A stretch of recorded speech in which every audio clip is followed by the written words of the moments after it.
Hi guys, my name is Kirsty and welcome back to Upside Down Books. Today I'm so excited because we're going to be doing my November wrap-up and you're going to be so proud of me. Non più tra I farfalloni amoroso, notte giorno. So for November I had a very exciting TBR and it was the one that Chris picked for me, so if you haven't watched that then I recommend you go and watch that. And if you don't know, Chris is my boyfriend, so we sat down together and he had full control over picking which books I was going to be reading in November that he thought I should have got around to by now, and it was really fun actually, and I really thought he did a great job selecting books. I put in a huge effort in November to get through as many of the books as I could, as well as other things that were on my radar, and so I'm really excited to share them with you today and talk you through what I thought of all the books that I read in November, because I had a great reading month and I am so close to hitting my reading goals for the year, both the real one and the super excited one of 100 books. So let's talk about where I'm at with everything. So it was in the month of November that I hit my goal of 88 books, which is the same amount that I read last year, and I wanted to just try and uphold that, read the same amount and hopefully read more, but quietly I have been hoping that I can hit 100 books because I've never done that and I really want to. So it is all down to December now to see if I can tick over those last final books, because like anything from here on in is a bonus, but I would sorely love to see myself reach 100 books, and if I do then my work here is done and I don't know if I'm ever going to feel the need to set a reading challenge again. I ended up reading I think 7 books. 1, 2, 3, 4, ooh, maybe 8 books in November, which is actually a huge amount considering none of them are audiobooks. I have been diligently working my way through War and Peace. I've been reading this for a couple of months if you haven't been all over that scenario. I have been really determined to get through the classics.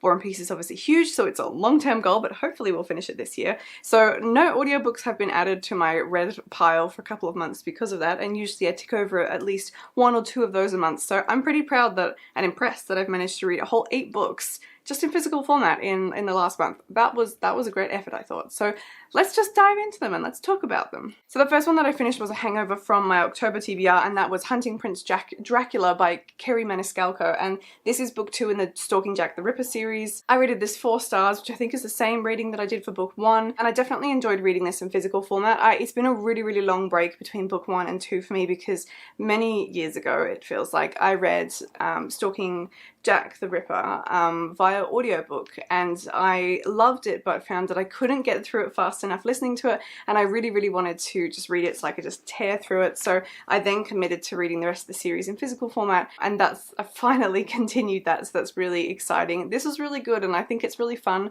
the way that she's continued with similar and same characters throughout the story and have them doing all these really cool things, but going with different sort of myths. The first one being, well, not myths, but you know, well, I guess a combination, because we've got Jack the Ripper, we've got Dracula, we've got Houdini, and we've got something else, but I can't remember what the other one was. So there's 4 books in this series. Now this follows a girl whose father is involved with, I don't know, the funerary business, and she specifically is involved or interested in dissecting bodies to learn, as she's very scientifically minded, and one of the guys who is present in the series is also very interested in that. It's a really cool thing for the main character to have going for them in this kind of a setting, because A, she's a woman and that's just like a big no-no for doing anything in this era, let alone something that is so taboo as that. So it makes for a really interesting context and setting for wherever the characters find themselves, and it was like really interesting in book 1, obviously with Jack the Ripper and all the dead bodies that were turning up, but just like, it's just fascinating. This series is so cool and it's really fast-paced and easy to read,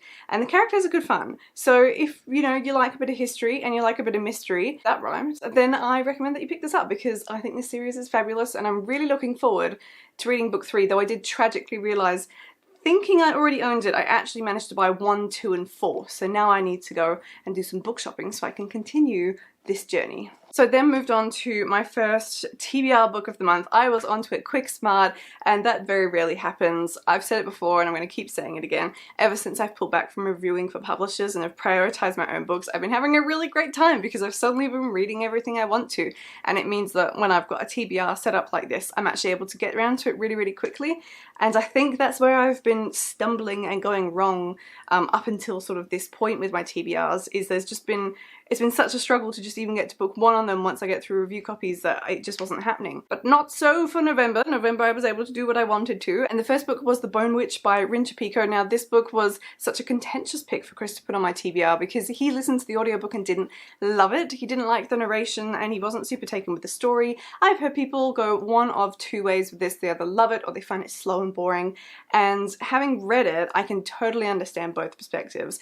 I rated this 4 stars. I really enjoyed it. But I do understand where it's slow. I think the structure of this book is not great, but because my expectations were pretty low, I was able to sort of ride through it and just go with it and enjoy it. I definitely think that when you read this series, you're committing to the long haul, you're committing to the trilogy, so if you're reading it, then you're kind of acknowledging that the story needs the full 3 books to have the complete arc, and otherwise it's quite slow. There is like some really exciting stuff that happens at the beginning and at the end, but there's a very, very, very long stretch in the middle where nothing explicitly exciting is happening. It's very much so setting up the scene, the characters, and the world. So like if you don't like having a bit of slowness in your book, and particularly off the back of the excitement, then you're probably not going to enjoy it. We're going to be honest with you. You're probably not going to enjoy it if you want your action and your adventure, particularly because this is necromancy. Then that is a pretty rough structure to have. However, I thought it was great and I'm really excited to see where it goes. We've left things off in such an interesting spot. This was also incredibly easy to read. The font's quite large and the pace,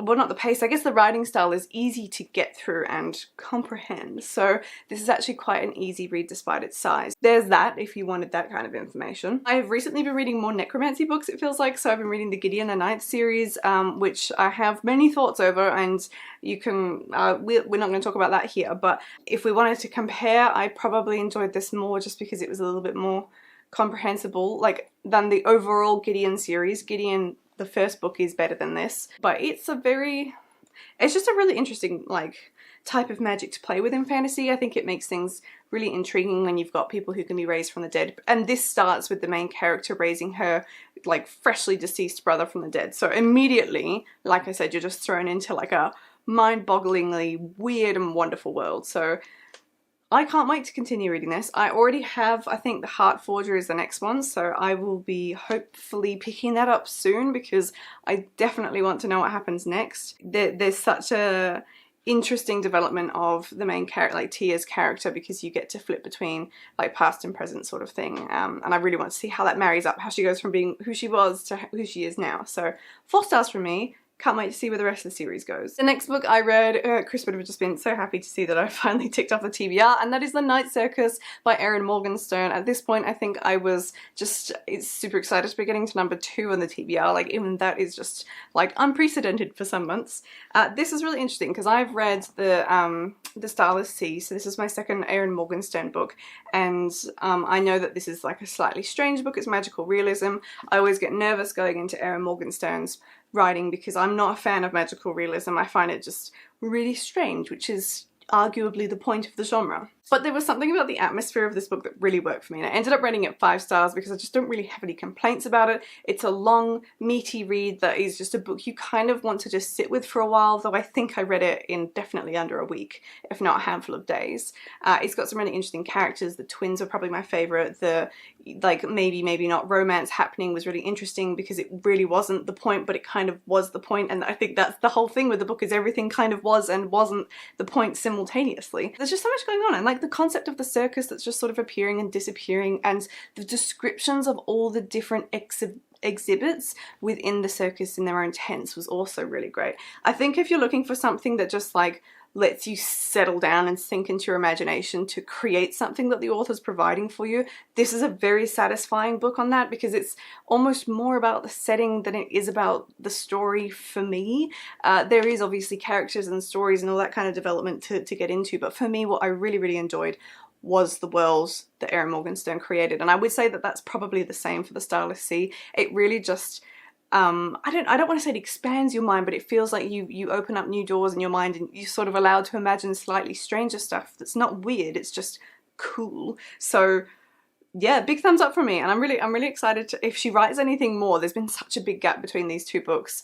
I will definitely be reading it because that's 2 massive thumbs up for both this and The Starless Sea. So very, very happy to have read this now. This had been on my TBR for so long. This is one of my truly TBR veterans, well over 10 years I believe, on the shelf unread, so the poor thing has finally been read. The next book I picked up was not on my TBR, but it is a quick middle grade fiction that I had been really excited for, and that was Which Way to Anywhere by Cressida Cowell. This is the author of How to Train Your Dragon, which I am quite a big fan of. I am primarily a fan of the movies for How to Train Your Dragon, but I have read the first 3 books. I am waiting to collect physical copies of the rest of them to continue that. But this is very exciting that they've come out with, well, that Cressida's come out with a new middle grade book, and it sounded really interesting. This is filled with illustrations throughout. On most of the pages there are like graphite sort of drawings that I presume Cressida has done herself. And it was a really fun story. It was very middle grade. It didn't blow my mind. I rated it 4 stars. But it's kind of felt similar in terms of How to Train Your Dragon. The first 2 books I rated 4 stars, and I was sort of waiting with great anticipation to be like, yes, that was brilliant, and I didn't get to that point until I got to book 3 for How to Train Your Dragon. So I am sitting tight and keen to continue the series. If you're a middle grade reader, highly recommend this one. Super fun, about a family with some sort of, I don't want to, like, maybe superpowers going on, and they can travel to different worlds via this very cool map magic that they have. And there's a bad guy that they're trying to defeat, and the kids are the hero of the story, and they've got to try and save and find their dad because he's been missing for a really long time, and they are sure that they can do it. So I think as soon as you put a map into the situation along with magic, things get exciting, and this was certainly a fun story. Definitely a great book for kids around like the 8 to 12 mark. Like, fantastic story for that. So very keen, and I may be 26, but I'm very keen to continue reading this series because there's just something very fun about the way that she writes. Once I finished that small detour from my TBR, I moved on to the next book on my TBR, which was Living Planet by David Attenborough, and I was very excited to read this because, as you all know, I have a great love of not only this man and everything he does, but also quite a thing about environmental science books at the moment. I got this book earlier in the year, and this is part of like a trilogy of books. This is book 2. I've recently acquired book 3, but we will be talking about that in a haul. So I still need to get book 1 and read that, and I just really enjoy reading it. There's stuff that's quite familiar from other content that I've consumed by him, and this does have like little tip-in sections with pictures, which is really fun, and I always like me some pictures. Really interesting, learnt lots of stuff as usual, and despite the fact that I have seen the documentary that sort of accompanies this, this has more, and I still felt like I got a different experience from it, which is literally the point of these books. So this was great, 5 stars, no complaints. I spent the whole week giving everyone, whether it was family or work colleagues, super random fun facts, such as like how far underwater certain seals can go, and despite there being immense pressure. So I'm sure everyone was really fed up with me for about a week, but I had a great time. So 5 stars, and I wouldn't have expected anything less from David Attenborough. The next book I read was not on my TBR, but it was a planned read. It was actually a buddy read that I did for reviews, so this was technically for a publisher, but it was in a slightly more fun context, and it is the sequel to Legendborn. It is Bloodmarked. I have been anticipating this ever since I read Legendborn in December last year. It's been a really long wait. Whenever someone has been like, what book are you really anticipating in 2022? I have been like, I can't wait for Bloodmarked. So very excited to have read this. This series is just spectacular. This was 5 stars. I can't. If you want black female empowerment, like, this is the book. It's an Arthurian legend retelling, and book 1 is all about Bree, the main character, getting involved with this sort of cult and understanding what's going on, and basically everyone is a descendant of one of the Knights of the Round Table, and during times of peril they can be embodied by the power or possessed by the spirit of the original knight, and they are fighting demons, and there's all sorts of stuff going on, and how Bree fits into that is for you to find out in book 1. But book 2 certainly lived up and I think surpassed book 1. They are quite long, so, and they have tiny fonts, so definitely get your glasses on for this one because you might end up with eye strain. But despite my grumbles about the formatting of this book, I did really enjoy this, and I do think it's still a reasonably pacey read.